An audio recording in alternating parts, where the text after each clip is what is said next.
मैं सऊदी अरब से छुट्टी पर आया तो दिसंबर की सर्दी अपने अरूज पर थी। घर में दाखिल हुआ तो देखा कि मेरे बहन भाई और माँ हीटर के आगे बैठे मज़े से बातें कर रहे थे।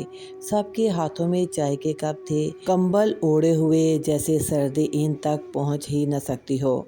मगर उसी लम्हे मेरी नज़र बावर्ची खाने की तरफ गई तो मेरा दिल कांप गया। मेरी बीवी, जिसने सादा सा स्वेटर पहना हुआ था, नलके के पास खड़ी बर्फ़ जैसे ठंडे पानी में कपड़े धो रही थी। उसके हाथ सुर्ख हो चुके थे, उंगलियां सूजी हुई थीं, मगर चेहरे पर कोई शिकवा नहीं था। एक तरफ चूल्हे पर सालन पक रहा था, दूसरी तरफ आटा गूंदा हुआ रखा हुआ था। वो सबके लिए खाना भी बना रही थी, वो सबके कपड़े भी धो रही थी और खुद सर्दी में ठिठर ठिठर रही थी। ये मंज़र मुझसे बर्दाश्त ना हुआ।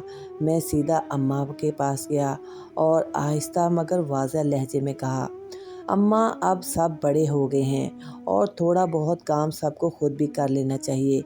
वो अकेली कब तक सबके लिए करेगी। मेरी बात ख़त्म भी ना हुई थी कि अम्मा की आंखों में आंसू आ गए।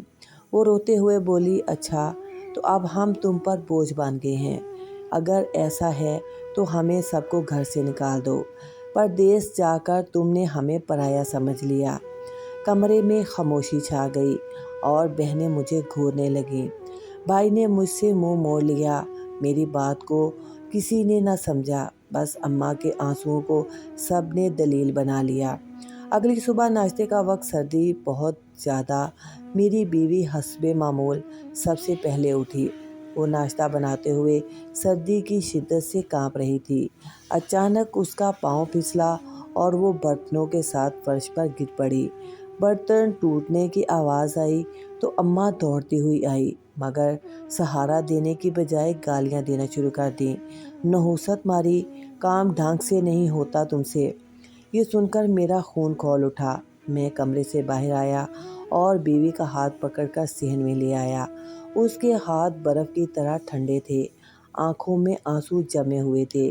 उस लम्हे मुझे लगा जैसे मेरी बरसों की मेहनत, परदेश की तन्हाई, सब उसी एक लम्हे में सिमट आई।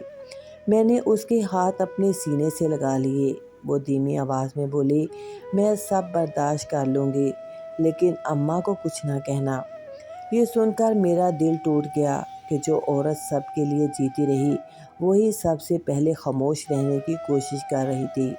मैंने उसे कमरे में बिठाया और शाल ओढ़ाई और चाय दी। फिर मैं अम्मा के पास गया। अम्मा, मैंने कभी ये नहीं कहा कि आप सब मेरे लिए बोझ हैं, मगर मैं ये ज़रूर कहता कि मेरी बीवी की भी इज़्ज़त है।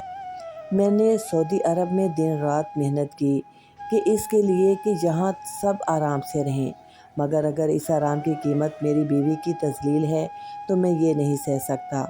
अम्मा ने सख्त लहजे में कहा कि अब तुम मुझको सिखाओगे।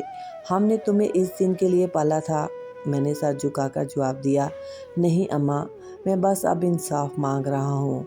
इस दिन मैंने फ़ैसला कर लिया और अम्मा से प्यार लिया और कहा कि मैं आपसे दूर नहीं जा रहा, बस अलग रहूँगा।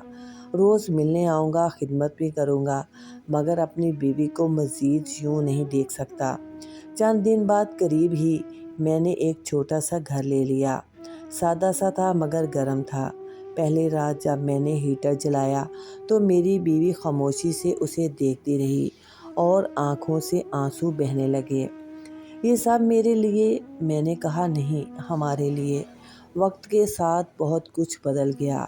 मैं रोज़ अम्मा के पास जाता, दुआएं, राशन वगैरह सब कुछ दे आता। आहिस्ता आहिस्ता अम्मा का गुस्सा कम होने लगा। एक दिन उन्होंने खुद फ़ोन करके कहा, बेटा, बहू को भी साथ ले आना। जब हम गए तो अम्मा ने पहली बार मेरी बीवी को अपने पास बिठाया, चाय दी और कहा, सर्दी लगती है ना? वो मुस्कुराकर बोली, अब नहीं अम्मा।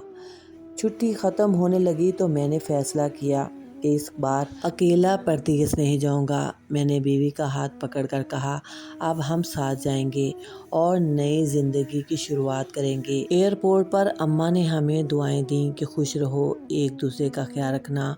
जहाज़ उड़ा तो मेरे दिल में सुकून था कि अब हम हमेशा एक साथ रहेंगे।